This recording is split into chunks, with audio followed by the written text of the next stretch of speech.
Mesdames et messieurs, c'est toujours avec un immense plaisir que je vous retrouve pour ce programme Leader d'Afrique. Et Leader d'Afrique reçoit ce jour le journaliste Alain Foka. Mais avant d'entamer l'interview à proprement parler, comme il est de tradition sur cette émission, je vous laisserai le soin de suivre l'édito signé Mactar Silla.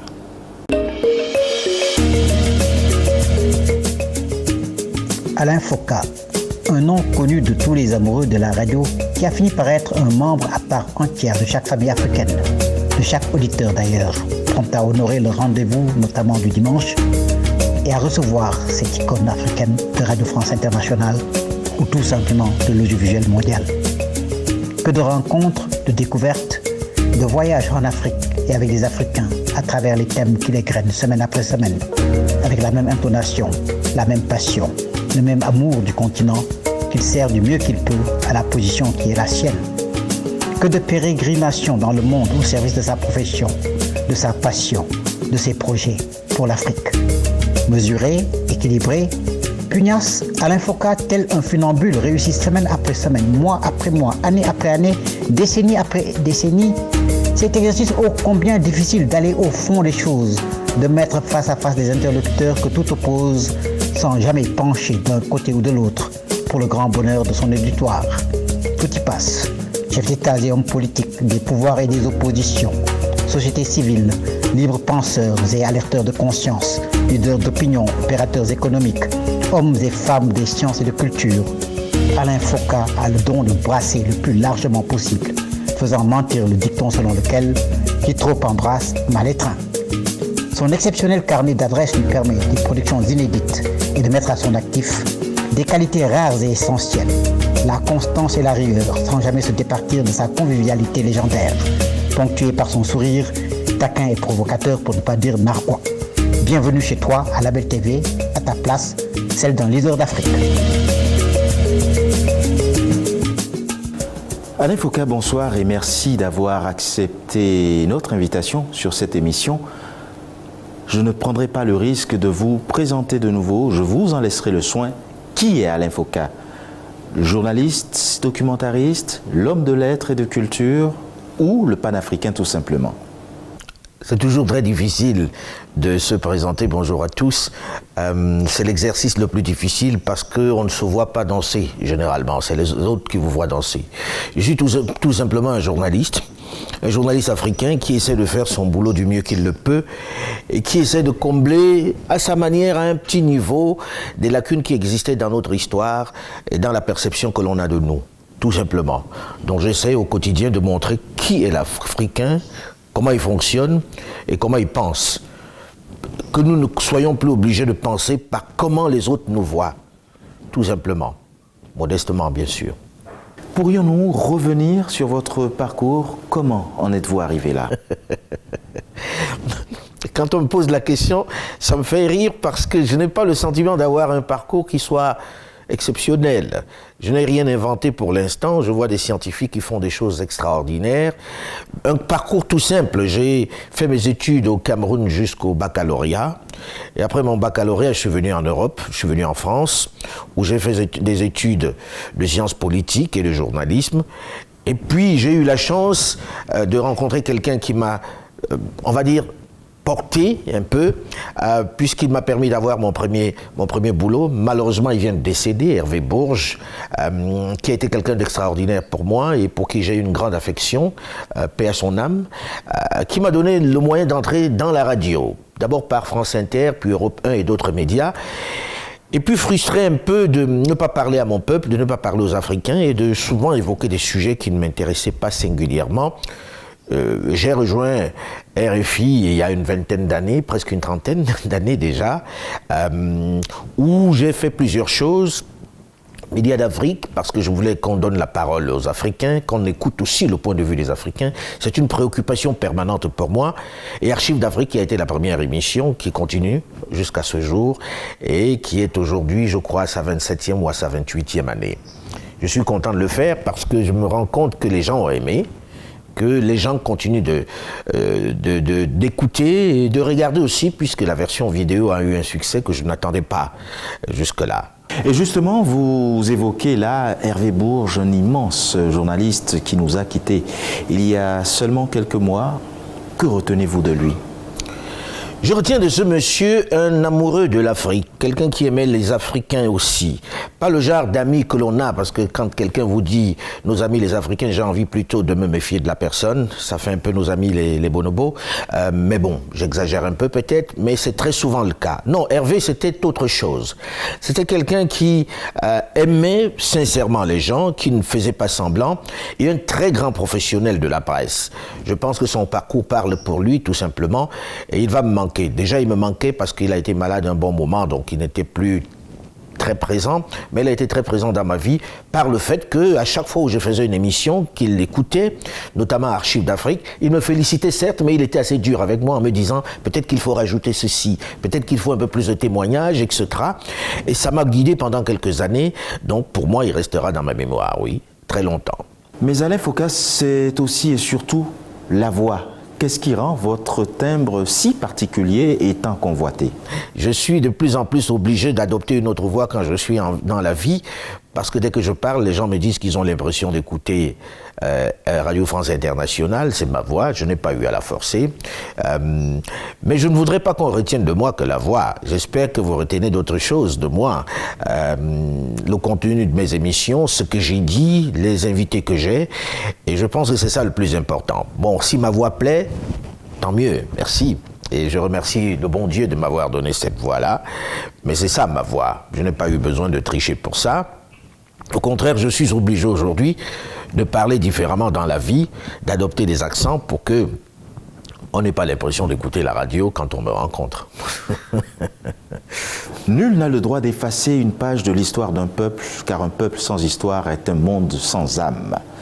On vous identifie à cette citation qui fait justement la signature de votre émission à succès Archives d'Afrique. Comment peut-on lire et comprendre cette citation ? Alors cette citation, elle est venue tout à fait normalement, naturellement, parce que jeune journaliste, reporter, je voyageais en Afrique et je me rendais compte qu'on nous disait toujours qu'on n'avait pas d'histoire. On avait l'impression que nous n'étions pas un peuple avec une histoire. Quand je rencontrais les jeunes, ils ne connaissaient pas leur histoire. Forcément, ils connaissaient l'histoire des autres et ils vivaient comme des gens qui n'avaient pas d'âme. Si vous n'avez pas d'histoire, vous n'avez pas d'âme. Donc la phrase m'est venue naturellement. Et puis il y a le fait aussi que, je vous avoue, j'ai fait mes études en Afrique. Et pendant que j'étais en Afrique, j'ai plus connu l'histoire de France et des grands empires occidentaux que l'histoire même de l'Afrique. Et ça fait de moi, à un moment donné, un complexé et totalement déraciné, parce que, très honnêtement, je ne savais pas mon histoire, donc je n'avais pas d'âme. Alors je me suis dit, il va falloir que l'on retrouve notre âme, parce que l'Afrique a une histoire, parce qu'elle a une belle histoire, elle n'est pas que mauvaise, et que quand nous connaîtrons notre histoire, on sera fiers de nous, on s'assumera un peu plus. Et je pense que le jour où on nous a enlevé notre histoire, on a essayé de faire de nous des animaux. Non, nous avons une belle histoire, il y a des belles, il y a des mauvaises histoires, mais on a une histoire et il faut qu'on la connaisse et qu'on l'assume, que nous soyons nous-mêmes, en connaissant notre histoire, on dit « connais-toi toi-même ». Alors il vaut mieux se connaître vraiment pour être digne, pour ne pas avoir de complexe et pour ne pas penser seulement comme les autres ont voulu que nous pensions. Parce que nous avons beaucoup pensé comme les autres. On était très fiers lorsqu'on disait « j'ai lu Racine, j'ai lu Montesquieu, j'ai lu Alfred de Musset, tous les grands écrivains de l'époque, Molière, Racine, etc. » Mais jamais on ne se disait qu'il y avait des gens à côté de nous qui méritaient aussi d'être connus et d'être lus. Alors le jour où les Africains vont se dire « j'ai lu tel auteur africain, j'ai lu tel autre auteur africain, j'ai lu Sembène Ousmane, Cheikh Hamidou Kane, ou encore, plus récemment encore, des jeunes auteurs, j'ai lu Jean-Emmanuel Pondy par exemple », là, on sera déjà dans quelque chose de différent, parce qu'on pensera africain. Moi, je pense qu'il y a des gens qui lisent Achille Mbembe qui ont une autre version de l'actualité que celle proposée par les grands médias internationaux. C'est de cela qu'il est question. Se réapproprier notre histoire et se réapproprier notre narratif. Créer notre narratif. C'est ça le plus important. C'est un peu ça le sens de cette phrase. D'où, comment et quand vous est venu ce projet ? Alors, le projet est venu de 1991, je crois, oui, 1991. J'étais en reportage en Afrique de l'Est. Et je me suis rendu compte que je ne connaissais pas l'Afrique de l'Est, que l'Afrique de l'Est m'était aussi étrangère que peut l'être l'Asie orientale ou la Tchétchénie, ce qui était grave. En revanche, j'avais vaguement lu quelque chose sur Julius Nyerere, j'avais vaguement lu quelque chose sur ces grands hommes qui ont fait le coin, Chissano, etc., Samora Machel. Et je me suis dit, il va falloir que nous racontions l'histoire de l'Afrique.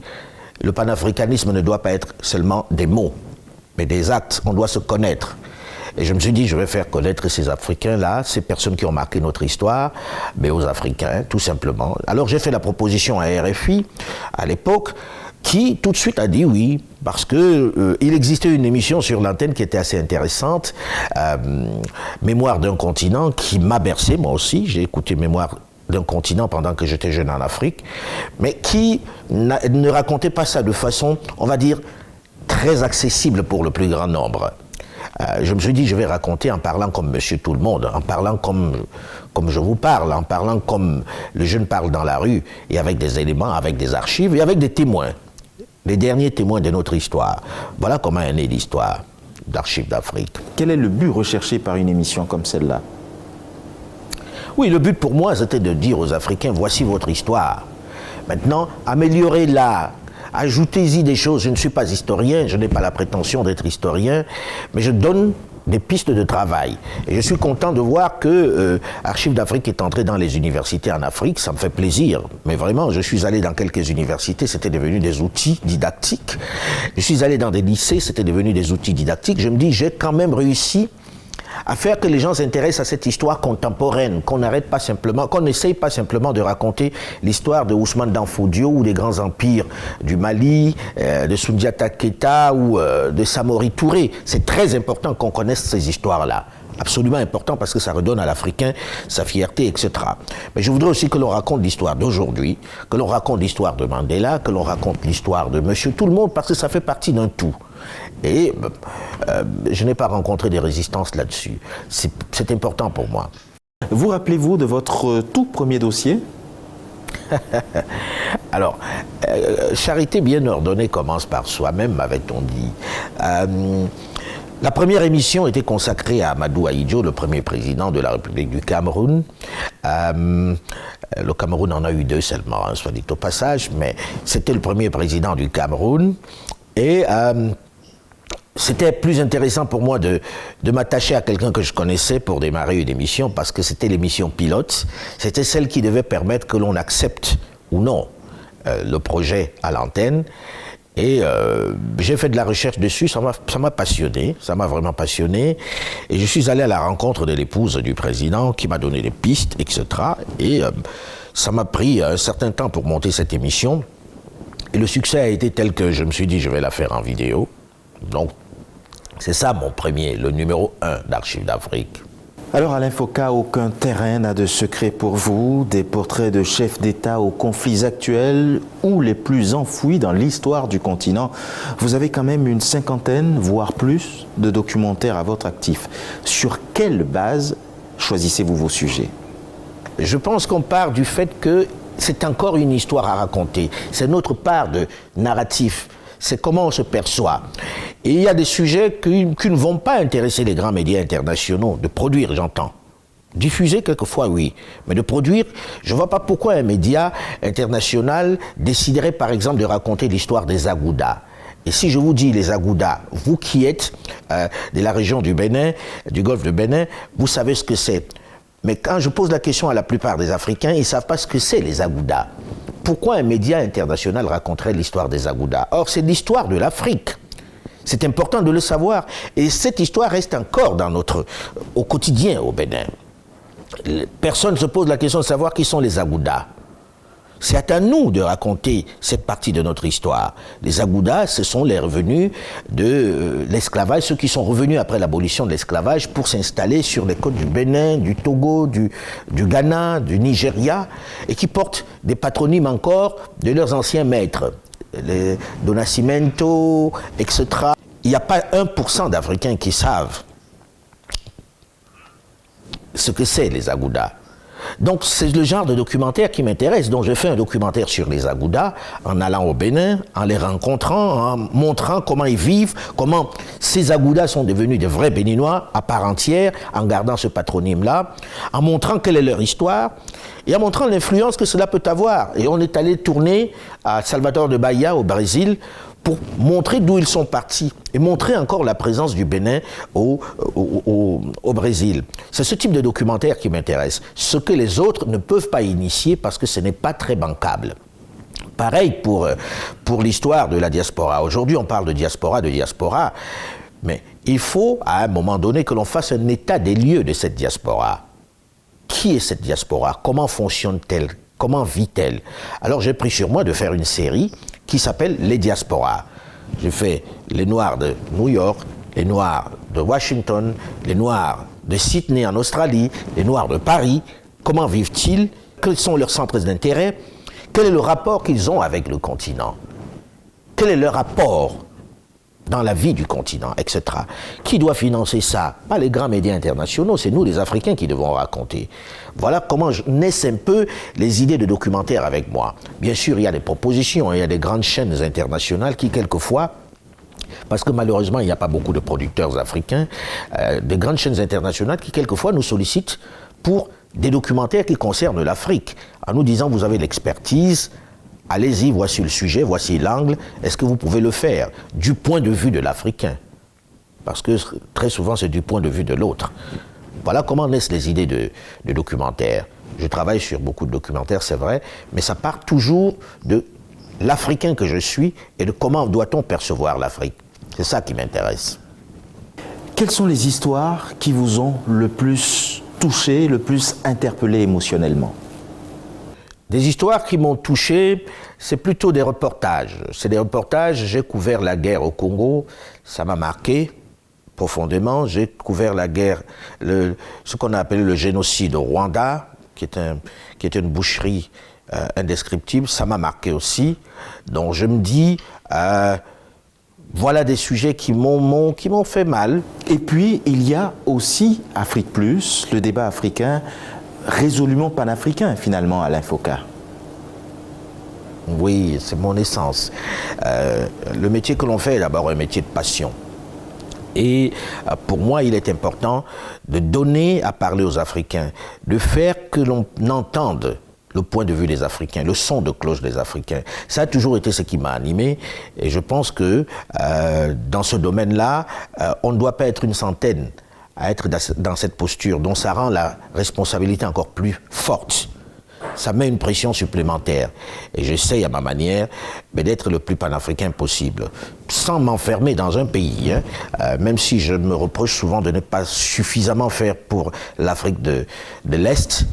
Mais je pense qu'il y a la barrière linguistique qui fait que, bon, l'Afrique de l'Est, j'ai moins d'invités qui viennent d'Éthiopie ou du Kenya ou de Tanzanie. Mais j'essaie d'être le plus panafricaniste possible. En ce moment, par exemple, je fais une émission sur Mugabe. Il y a quelque temps, c'était sur Jomo Kenyatta. Donc j'essaye de diversifier et d'être le plus panafricaniste possible, oui.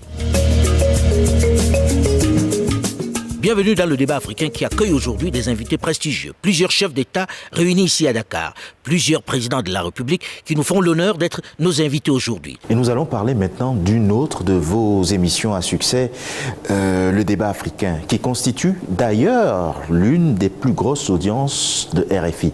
Dites-nous tout du concept à ce jour. Le débat africain, je n'ai pas un grand mérite là-dessus. Peut-être de l'avoir, on va dire, panafricanisé davantage.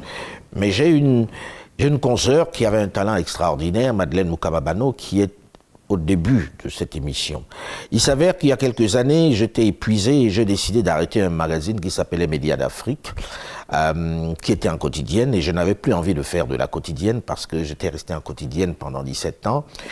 Et Madeleine partait de la radio, elle prenait sa retraite, et j'ai décidé de récupérer cette émission et de lui donner un autre style. Je ne dis pas que son style était moins bien, non, au contraire. Mais de multiplier les invités, d'aller le plus souvent en Afrique et d'élargir le champ des invités. C'est ce que je fais pendant toutes ces années, depuis bientôt 7 ans, je crois, ou 7 ou 8 ans, ça va vite. Et je suis content de voir que l'audience a grimpé en flèche. J'en suis très très content. J'espère avoir bien sauvegardé l'héritage, ou en tout cas l'avoir fait fructifier. Je suis content de voir que ça a été l'émission, la première au monde, à recevoir sur un plateau plusieurs chefs d'État africains. Personne au monde ne l'avait encore jamais fait. J'en suis plutôt fier, j'en suis plutôt content parce que j'ai pu recevoir sur mon plateau 3 chefs d'État en même temps sur un sujet et sans tabou. Le président Déby, le président Issoufou et le président Tshisekedi. Et 3 semaines après, de recevoir le président Alassane Dramane Ouattara, le président Macky Sall et la patronne du Fonds monétaire international. Je me dis, je mets au défi quelques-uns d'en faire autant. Mais c'est une fierté. Et je me dis, c'est peut-être parce que l'émission marchait bien, en tout cas c'est ce que les présidents m'ont dit, et qu'ils estimaient que c'était une tribune où ils pouvaient parler de façon libérée et sans complaisance, puisque je ne suis pas complaisant avec eux. Donc, oui, voilà l'idée du débat africain, voilà comment il évolue. J'espère le faire évoluer davantage. Qu'est-ce qui est déterminant pour vous dans la préparation d'une telle émission ? Il faut connaître ses invités. Il faut bien connaître ses invités. Il faut aller chercher l'information. Et puis, il faut que les invités sachent que vous n'allez pas leur faire de cadeaux. Celui qui vient sur mon plateau sait qu'il va y avoir un échange vif, un échange franc. Et contrairement à ce que l'on pense, la plupart de ces chefs d'État ont besoin de ça. Ils aiment ça. Moi, je me rends compte à la sortie de chaque émission qu'ils me disent « c'était très bien, tu m'as bousculé, j'ai parlé ». Et jamais ça n'a été « je ne reviendrai pas ». Quoique, il y en a eu un des présidents qui est sorti en disant « je ne reviendrai plus chez vous parce qu'on dirait qu'on était sur un ring de boxe ». J'ai pris ça plutôt comme un compliment. Bon, ce président-là, il n'est plus aux affaires, il n'est pas resté bien longtemps aux affaires. Et je ne garde pas un souvenir impérissable de ce président-là parce qu'il était, je ne dirais pas ça des dirigeants africains pour lesquels j'ai souvent du respect, mais celui-là était vraiment médiocre. Je pense que la plupart des auditeurs qui ont vu cette émission savent de qui je parle. Ce président, il est tombé comme un fruit mûr après, tout seul, presque. Et quand vous faites le point de toutes vos émissions, laquelle, selon vous, a pu être la plus difficile à réaliser ? La plus difficile à réaliser a été laquelle des émissions ? Parce que toutes les émissions sont difficiles à faire. Donc, mesurer le degré de difficulté est quand même un peu complexe. Quelle a été l'émission la plus complexe à faire ? Comme ça, à brûle pour point, je ne dirais pas telle ou telle émission. Peut-être pour des questions techniques quelquefois, mais les émissions la plus compliquée est peut-être... Non, je ne vois pas. Comme ça, je suis incapable de le dire, parce que toutes les émissions sont difficiles. Laquelle j'ai abandonnée, je ne sais pas. Ah oui, peut-être. Oui, l'émission sur l'accident de train, le déraillement au Cameroun, où les gens de Bolloré m'ont baladé pendant un certain temps parce que la technique était de ne pas parler pour qu'on ne fasse pas l'émission. Ouais, je m'en souviens, c'est quelque chose que j'ai mal vécu parce que ils avaient une stratégie, c'était de dire Foka va absolument avoir sur son plateau toutes les parties prenantes, tous les protagonistes de cette affaire. Et la technique, c'était d'attendre le dernier moment pour dire je n'y participe pas. Je l'ai mal vécu parce que j'ai reporté l'émission 2 fois. Oui, 2 fois. Mais après, j'ai fini par faire cette émission. Puisque en réalité, même s'ils ne sont pas là, il suffit que professionnellement je dise je les ai invités, ils ne sont pas venus. Donc celui qui boycotte une émission en disant il n'aura pas un plateau équilibré, il se plante complètement parce que je n'ai qu'une seule obligation, les avoir invités. Et s'ils ont dit oui en plus avant de ne pas venir, ben je me fais un plaisir de le dire à l'antenne en démarrant l'émission. Et de le dire régulièrement dans l'émission. Après avoir parcouru toutes ces archives et rencontré autant de chefs d'État, quel est votre regard sur la situation actuelle du continent africain ? pessimiste ou optimiste sur le devenir du continent? Je suis obligé d'être optimiste parce que j'ai des enfants, parce que l'Afrique, je l'aime de façon passionnée et passionnelle. Mais il y a des moments de désespoir, de tristesse, comme en ce moment où vous avez des guerres partout, vous avez des chefs d'État qui s'accrochent au pouvoir, en sachant qu'ils sont épuisés. J'ai adoré le discours du président Alassane Dramane Ouattara l'autre jour, qui disait qu'à 80 ans, on ne réfléchit plus de la même façon, on n'a plus la même énergie qu'à 60 ans, à 50 ans, etc. En disant, il faut à un moment que ces dirigeants-là aient le courage, la décence de laisser la place à une jeune génération. Moi-même, je suis journaliste, j'ai une 50aine d'années, je sais que je ne peux plus aller sur les terrains de conflit. Donc ça ne me vient pas à l'esprit de faire encore le reporter sur les terrains de guerre. Chaque âge correspond à une manière de fonctionner et je pense qu'on doit avoir la décence de partir lorsque c'est nécessaire. Ensuite, lorsque l'on fait des constitutions en disant on va faire 2 mandats et pas plus, on doit avoir la décence de ne pas chercher à tripatouiller la constitution à chaque fois pour rester au pouvoir. Il n'existe pas d'homme providentiel, d'homme irremplaçable. C'est une vue de l'esprit. Les cimetières sont pavés des gens irremplaçables. Pourtant, le monde continue de tourner. Je suis désespéré par ça. Désespéré aussi par cette propension qu'ont certains hommes politiques à s'accrocher aux affaires des ministres, des directeurs généraux qui se prennent pour des dieux et qui, pour rester aux affaires, divisent leur peuple, créent la guerre dans leur pays. Ça m'attriste profondément. Et je me dis, j'espère que la jeune génération va rapidement prendre des choses en main pour éviter que cette Afrique se désintègre et qu'elle parte encore en sucette pour parler vulgairement. Je suis optimiste parce que je vois des Africains partout qui ont un parcours exceptionnel. Je regardais encore peu ce qu'a fait Tidjane Thiam, qui a été à la tête de l'une des plus importantes banques suisses et qui n'a pas démérité. Que l'on fait partir simplement parce qu'il n'est pas suisse, parce qu'il n'a pas la bonne couleur. Mais personne n'a le courage de dire qu'il a mal travaillé. Personne. Tout le monde lui reconnaît d'avoir été très bon.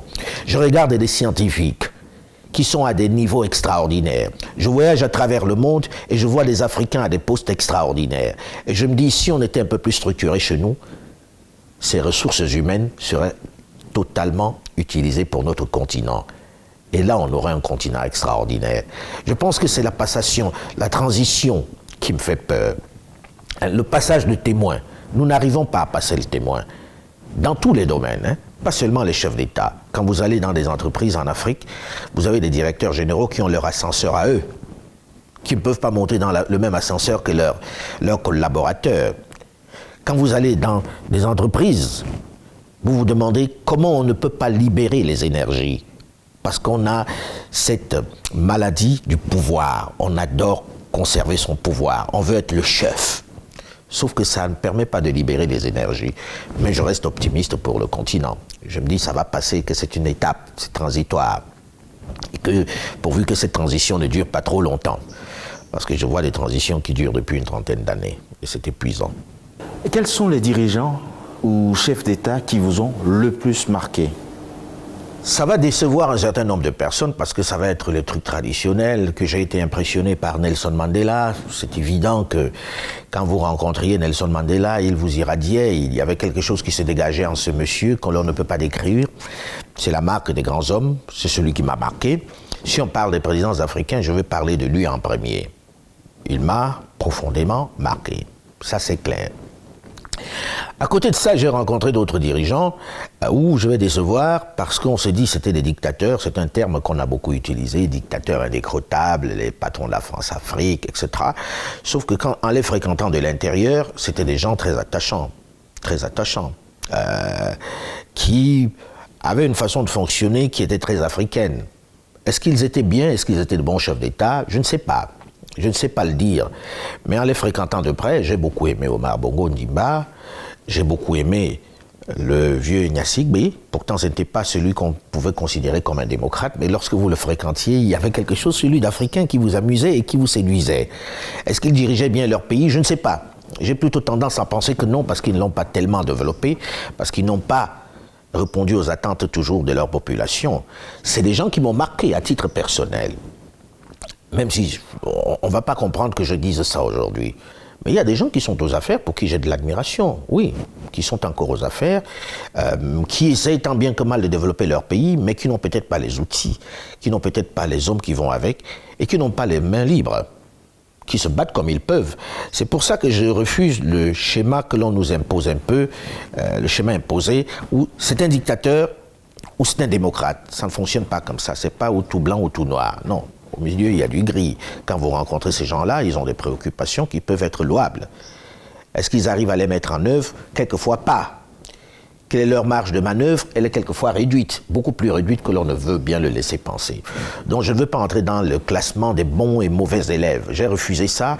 Ça embête quelques-uns de mes camarades, notamment ici en Europe. Mais de ma bouche, on n'entendra pas. C'est un dictateur, c'est un démocrate. Partager les bons points, je refuse ça. Je refuse ça totalement. Il y a du bon et du mauvais dans chacun d'entre eux. Et d'ailleurs, comment faites-vous pour retrouver toutes les archives de toutes ces émissions que vous avez eu à faire? C'est mon casse-tête quotidien. C'est mon vrai casse-tête quotidien. J'ai perdu mes cheveux à cause des archives. Donc c'est la bagarre permanente. Il faut aller à la recherche dans des instituts d'archives, sur Internet, dans des structures qui ont disparu, ou bien on va dire retravailler des archives sur des supports qui n'existent plus, dont j'achète souvent des machines qui n'existent plus nulle part, pour amener chez moi, pour pouvoir transférer des archives de l'époque sur des supports un peu plus pérennes. Vous faites de la télévision, si je vous dis des lumatiques, les jeunes qui travaillent aujourd'hui ne se souviendront même pas de ce que c'est comme support. Pas du tout, parce qu'entre lumatiques, il y a eu tellement de choses, ou bien des 35. Alors, il fallait déjà transférer ces archives-là sur des supports un peu plus récents. Et à côté de ça, le plus compliqué, ensuite, c'était de faire parler des gens. Il y a des personnes qui n'ont pas envie de parler parce qu'ils se disent qu'ils ont encore un avenir politique ou parce qu'ils se disent que leur vie est menacée. Donc ils se disent non, le moment n'est pas venu. Malheureusement, Dieu seul est le maître du temps. Ceux qui renvoient à demain, quelquefois, ne sont plus là pour voir ce qui s'est passé. Et je pense qu'aujourd'hui, ces gens la regrettent parce que certains n'ont pas eu le temps de raconter leur histoire avant de partir. Donc, c'est ça la difficulté que je rencontre quotidiennement. Je raconte toujours cette histoire du président Omar Bongo Ondimba, qui pendant des années m'a dit « Alain, le moment n'est pas encore venu de raconter l'histoire. Laisse passer le temps, laisse passer le temps. » J'ai laissé passer le temps, et lorsque nous avons commencé à raconter son histoire, on a eu à peine 3 entretiens, il est tombé malade, il est mort sans que nous n'ayons fini cette émission. Le coffret Omar Bongo Ondimba est sorti après la disparition du président Bongo. J'aurais voulu qu'il soit là pour me dire si j'ai bien fait mon travail et si les choses avaient été proprement racontées. Bon, c'est pareil pour le président Eyadema du Togo, qui avait eu la même réaction en disant « Alain, donne-moi le temps, donne-moi le temps ». Et lorsqu'il s'est décidé, c'était lorsqu'il était déjà malade. On a commencé, et il est décédé sans l'avoir vu. C'est le genre de frustration que je rencontre toujours. Et je dois vous dire que je suis en ce moment en train de pousser, mais vraiment de pousser, un autre président, un autre ancien président qui a une 80aine d'années, qui me dit toujours c'est pas le moment. Peut-être qu'il est dans le secret des dieux, qu'il va vivre une 100aine d'années, mais peut-être qu'il faut raconter maintenant pour être encore lucide. C'est l'une des frustrations que j'ai eues avec le président Léopold Sédar Senghor, parce que ce que j'ai filmé de lui n'était plus exploitable parce qu'il avait très peu de temps de lucidité pendant qu'on parlait. Il était beaucoup trop vieux. Il est décédé, j'avais la frustration de n'avoir pas raconté son histoire, de n'avoir pas permis qu'il raconte son histoire. Ça m'aurait vraiment fait plaisir que ce soit lui qui la raconte plutôt que moi. Et j'en profite pour dire que Dieu seul est le maître du temps. Peut-être que les gens qui ont des choses à dire devraient au moins les mettre en boîte en attendant. J'ai eu un président qui m'a dit « Alain, je te fais confiance, fais-moi plaisir, je vais parler, mais tu ne diffuseras que lorsque je serai parti. » J'avais plaisanté en disant « Rien n'assure qu'il partira avant moi. C'est pas parce qu'il est plus âgé que moi qu'il partira avant moi. J'espère qu'il partira avant moi et que je raconterai cette histoire, je sortirai les éléments qu'il m'a donnés pour que les gens connaissent les vraies versions des choses. Parce que ce que nous voyons, ce que nous raconte la presse, n'est pas forcément la réalité de l'intérieur. Et avec l'expérience, je m'en rends de plus en plus compte. Et d'ailleurs, vous évoquez souvent la question de la conservation des archives en Afrique. Existe-t-il à ce jour sur le continent des structures dotées d'un système d'archivage fiable ? Non, je suis désolé de répondre comme ça. Non, je n'ai pas trouvé de système d'archivage fiable aujourd'hui. J'espère que je me trompe et que les patrons de télévision vont tout de suite dire pour qui il se prend celui-là. Ça existe. J'espère, de tout cœur. Mais de ce que j'ai vu, je n'ai encore rien vu qui puisse permettre de conserver les archives de façon pérenne. Moi, à mon niveau, j'essaie de le faire dans ma boîte de production, qui est de dire, voilà, je me fais un serveur dans lequel je mets ce que j'ai tourné pendant toutes ces années. Je pourris la vie à mes collaborateurs en veillant à ce qu'ils aient mis cela sur le serveur, de façon à ce que si demain, je suis emporté par quelque chose, parce qu'on doit tous partir, si je suis emporté par le coronavirus par hasard, que l'on puisse continuer de fonctionner avec les archives que j'ai réunies. Et si ce n'est pas indiscret, sur quoi travaillez-vous en ce moment-ci ?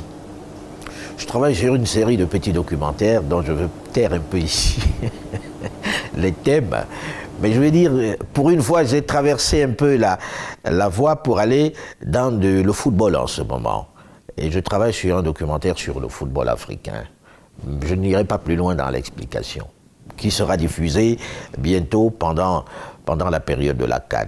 Alain Foka, vous travaillez sur des dossiers plutôt sensibles, des secrets d'État. Avez-vous eu l'impression que votre vie a pu, à quelques moments de votre carrière, se trouver en danger ? Et si oui, à quel moment ? Oh, pas tant que ça, non. Non, je n'ai pas été spécialement menacé. Oui, 1 ou 2 fois par des dirigeants, dont un est encore aux affaires, parce que j'avais dit des choses qui ne les arrangeaient pas. Mais je ne suis pas là pour dire des choses qui les arrangent. Mais ça ne dure jamais bien longtemps. Non, ça ne dure jamais bien longtemps. Et puis ceux-là savaient que s'il m'arrivait une embrouille, ils seraient les premiers visés. Quel intérêt d'abattre un journaliste, puisque généralement le journaliste, quand vous l'avez abattu, le sujet sur lequel il travaille prend encore un peu plus d'ampleur. Les confrères, de toutes parts, se saisissent du dossier. J'ai toujours trouvé ça absurde de menacer un journaliste en disant qu'il travaille sur tel ou tel dossier. Le journaliste ne travaille pas seul, il travaille avec du monde. Et lorsqu'il est frappé pour un dossier, c'est la meilleure façon de faire de la publicité à ce document-là. Donc, non, je ne me sens pas menacé spécialement. Non.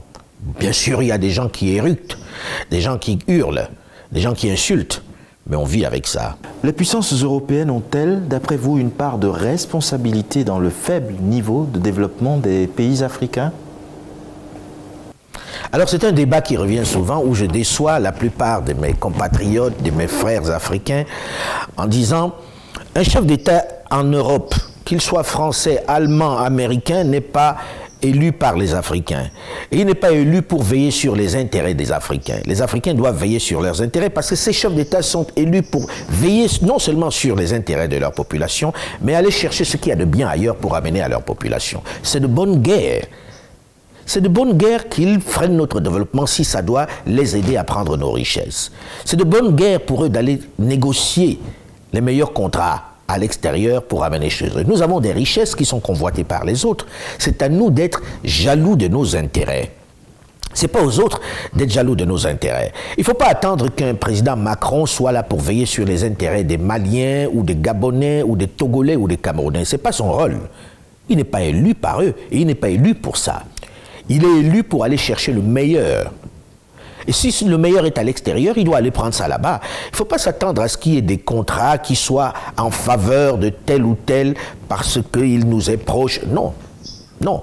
C'est à nos dirigeants, c'est à nous d'être jaloux de nos intérêts. Donc la question pour moi ne se pose même pas lorsqu'on dit oui, l'Occident a pillé l'Afrique. Oui, et alors, où étions-nous pour veiller sur nos intérêts? En des temps immémoriaux, on aurait pu dire ça. En des temps où ils utilisaient la force, on aurait pu dire ça. Mais les principaux acteurs de ce pillage, c'est souvent nous. Les ministres qui vont signer ou les chefs d'État qui offrent des pans entiers de notre économie aux autres, ils sont africains, hein? Ils ne sont pas allemands, ils ne sont pas français. C'est nos propres frères. Et je pense que cette bataille ne doit pas être celle de dire on combat la France, on combat la Grande-Bretagne ou les États-Unis. Pour moi, c'est se tromper d'ennemis. Ils sont là pour ça. Et celui qui croit qu'il y a des amitiés se trompe. Je pense que c'est le général de Gaulle qui disait en off qu'il n'y a pas d'amitié entre les États, il n'y a que des intérêts entre les États. Celui qui croit en l'amitié, il faut qu'il change de métier. Et maintenant, revenons-en à vous. Personnellement, Alain Foka, hormis votre passion pour le journalisme qui est déjà un élan altruiste, vous êtes par ailleurs engagé dans des causes, dans des actions humanitaires. Par nature, on ne parle pas de ce qu'on fait du côté du cœur.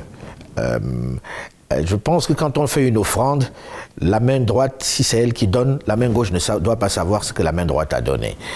Non, je pense que je suis né d'une famille modeste, je suis né dans une famille modeste qui avait des valeurs.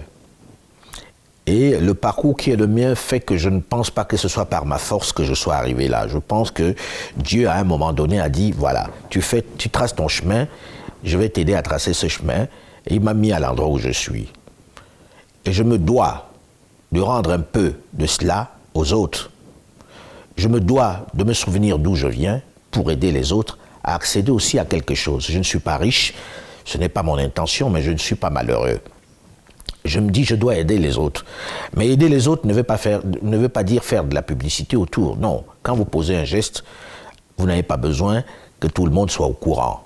C'est avec votre cœur et avec votre Dieu que vous gérez ça. Donc, je n'ai pas envie d'énumérer ce que je fais ou je ne fais pas. Ce que je sais, c'est que je dois aider mes compatriotes. Je sais que vous avez envie que je parle de l'opération Ouaché au Cameroun après l'éboulement de terrain qu'il y a eu, où on est allé avec Samuel Eto'o pour aider les familles sinistrées qui vivent dans un dénuement total. On essaye autant qu'on peut de donner des cases et de venir en aide aux enfants en prenant la scolarité des enfants des sinistrés. Mais je peux vous garantir que c'est difficile. C'est tellement difficile. Parce que lorsque l'on parle de mauvaise gouvernance chez nous en Afrique, on regarde plutôt celui qui est en haut, le président. Mais le mal est beaucoup plus profond qu'on ne le pense. Il est quelquefois tout en bas. Figurez-vous qu'on a du mal à donner des cases à des gens à qui on veut offrir tout simplement un peu de vie. Mais il y a des freins que vous n'imaginez même pas. Je n'ai pas envie ici de développer, mais je me dis, lorsque l'on dit que l'Afrique est malade, elle est malade d'elle-même, hein? Elle est malade de nos dirigeants. Et pas seulement les chefs d'État, parce que quand on dit ça, on pense chefs d'État. Non. Des petits cheffaillons que l'on met dans des départements, dans des mairies, dans des communes, etc., qui sont pires que ceux qui sont tout en haut. Nous, on veut offrir des cases à des gens, Samuel Eto'o, moi et des amis qui ont réuni leur propre pécule, de leur porte-monnaie pour donner à ces gens-là. Mais il y en a qui empêchent que ça se fasse. Figurez-vous que si. Il y en a qui empêchent que ça se réalise. Et qui montent des affaires surréalistes. Qui croient qu'il y a des marchés à gagner, des choses... Je ne veux pas rentrer dedans. Mais je me dis, quand on est africain, si on attend de l'aide des grandes nations, elle ne viendra pas. C'est nous qui devons aider nos pays. C'est nous qui devons aider nos proches à côté de nous. En les instruisant, en leur donnant le moyen d'accéder à l'instruction, à l'école. De vivre normalement. Parce que les enfants de demain, c'est eux l'avenir du continent. Et si nous n'aidons pas ces enfants-là, eh bien nous serons passés comme les autres. Je n'ai pas envie de passer comme les autres. Je ne suis pas meilleur, hein, très loin de là. Je ne suis pas meilleur que les autres, mais je sais modestement de faire ce que d'autres font aussi, discrètement. Mais chacun de nous doit apporter sa pierre à l'édifice. Sinon, il n'y aura pas d'édifice. Ou en tout cas, il sera nain. Et quels en sont les retours? Vous donne-t-il envie de continuer d'en faire davantage? Je dois avouer qu'il y a des moments de découragement. Il y a des moments de découragement parce que vous voyez la bêtise humaine et vous vous dites, est-ce que je continue? Sauf que si c'était facile, tout le monde le ferait. Ça fait partie des embûches que l'on doit rencontrer sur son chemin. Donc je prends ça comme ça. Maintenant, vous ne faites pas du bien en attendant qu'on vous félicite pour ça. Ceux que vous aidez sont souvent les plus démunis. Donc vous n'attendez pas quoi que ce soit d'eux, à part que de temps en temps, ils vous témoignent leur reconnaissance. Mais moi, je m'organise pour ne même pas très souvent rencontrer ceux à qui j'apporte cette aide-là dans d'autres pays, hein, parce que Ouaché, c'est juste un des éléments. on fait d'autres choses ailleurs avec d'autres amis et dans des circonstances qui sont beaucoup plus discrètes. Et quand vous avez un enfant qui passe son baccalauréat, vous vous dites « Ah, j'ai quand même réussi ça ». À aider quelqu'un que je ne connais pas à passer son baccalauréat, c'est un plus. C'est intéressant. Et c'est ça la satisfaction. Alain Foka, nous sommes presque au terme de cette émission, mais nous avons sur ce programme une tradition, à savoir que notre invité parraine 2 autres leaders qui devront participer aux prochaines émissions. À qui penseriez-vous? Alors là, j'y ai pas pensé. Là, vous me prenez un peu de court.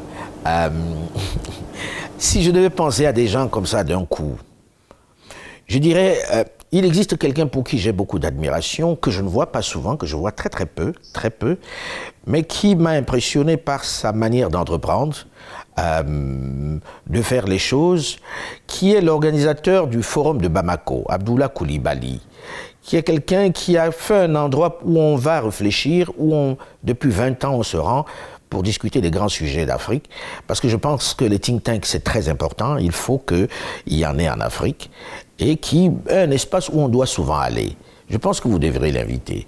Ensuite, s'il y a une deuxième personne, je pense au docteur Paul Fokam Kamenye, qui est le créateur du groupe Afriland First Bank, qui est le créateur aussi d'une chaîne qui n'est pas forcément concurrente, mais qui est une chaîne panafricaine, qui adore être professeur, adore enseigner et dont l'expérience devrait inspirer un certain nombre d'Africains puisque c'est un self-made man qui a réalisé des choses par lui-même et qui a monté une banque qui marche plutôt bien malgré les embûches qu'il connaît. Et qui, je dirais, puisqu'il ne faut peut-être pas donner des politiques, parce que si je donne des politiques ici, on va me taper tout de suite dessus.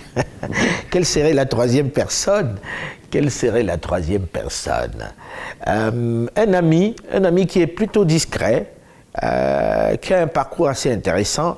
Je ne sais pas si vous l'avez reçu, Paulo Gomes, qui est d'un pays qui rencontre beaucoup de difficultés, la Guinée-Bissau, et qui se bat, qui est dans le monde de la finance, qui est quelqu'un de très panafricaniste, qui est un peu partout dans le monde, Paulo Gomes, qui est un ancien représentant de l'Afrique à la Banque mondiale et qui, aujourd'hui, accompagne des entreprises dans leur démarche. Donc, voilà 3 personnes comme ça, à brûle pour point, parce que je pense qu'après cette émission, je vais me dire pourquoi je n'ai pas proposé tel. Pourquoi je n'ai pas proposé tel? Parce que j'ai de l'admiration pour ces personnes-là, parce que j'aurais pu proposer des personnes que l'on n'écoute pas. Par exemple, Lassina Zerbo, qui est le président de l'OTIS, qui est le pendant de l'AIEA, une des structures scientifiques les plus importantes au monde. Lassina Zerbo est le patron de l'OTIS, qui est l'organisation du traité international qui empêche la prolifération des armes nucléaires et qui est en Autriche, à Vienne. Donc, je vais m'arrêter là parce que ça se bouscule dans mon esprit. J'espère que vous allez inviter Tidiane Thiam, par exemple. Et en espérant qu'il nous écoute en ce moment précis, nous souhaitons donc qu'il vous succède sur ce plateau. Merci Alain Foka d'avoir été des nôtres. C'est moi qui vous remercie et bon vent à la Belle TV. Tu as été égal à toi-même, Alain. Hargne, audace pour d'aucuns, mais homme libre, prêt à asséner ses vérités, y compris à ses confrères du Nord, au nom de l'impératif de modestie, de franchise, de respect et de vérité. Cher frère Habib Abileke, à la longue route, selon un certain dicton de là-bas, chez nous, au Camer, ton parcours n'est pas étonnant. Ta carrière prolifique t'a valu de multiples distinctions, et à juste titre, celle du meilleur journaliste africain en 1999, rebelote en 2008, et en 2016, celle de la Fondation Nelson Mandela. Narrateur moderne, noble et talentueux de l'histoire africaine avec Archives d'Afrique, ancien correspondant de guerre de l'Ex-5, tu as traîné ta bosse admirablement de Douala à l'Hexagone en passant par des dizaines de pays de tous les continents. Comme engagé aux multiples casquettes, boss de Phoenix Productions aux multiples facettes, tu es comme cet oiseau, le phénix à longue durée de vie, qui dans le folklore grec ancien se régénère cycliquement et naît de toute autre manière. Associé au soleil, jaune comme sur le drapeau du Cameroun et qui brille comme ton étoile, tu as toujours su retrouver une nouvelle vie en surgissant des cendres de tes activités antérieures, diverses et sans cesse étendues et tout autre fabuleuse. Planteur, bienfaiteur et parrain d'orphelins, amateur de foot, musicien batteur à ses heures perdues. Amateur de boxe, tu as su te hisser au plus haut niveau durablement et boxer dans la catégorie des grands Africains qui chacun dans son domaine font et écrivent l'histoire du continent avec lucidité, détermination et optimisme. Chapeau bas, cher ami, qui a toujours fait la fierté de notre regretté Hervé Bourges. L'histoire de la chasse se raconte et sera désormais racontée aussi par un lion indomptable de la société, de la culture et des médias qui entretient l'espoir au présent et au futur. Mesdames et messieurs, nous sommes au terme de cette émission. Merci de nous renouveler votre constante fidélité. Rendez-vous donc pour un prochain numéro. Mais d'ici là, portez-vous bien. Excellente soirée à toutes et à tous. Au revoir.